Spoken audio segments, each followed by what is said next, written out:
जम्मू कश्मीर से इस वक्त की बड़ी खबर। जम्मू कश्मीर में हाई अलर्ट जारी, चप्पे चप्पे पर सुरक्षा के पुख्ता इंतजाम।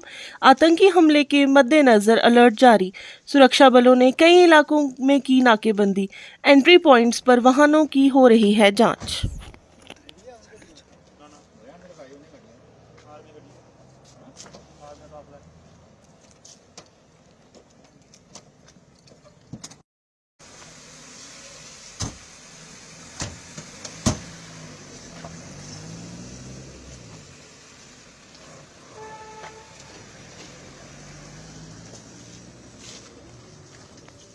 चल रही है।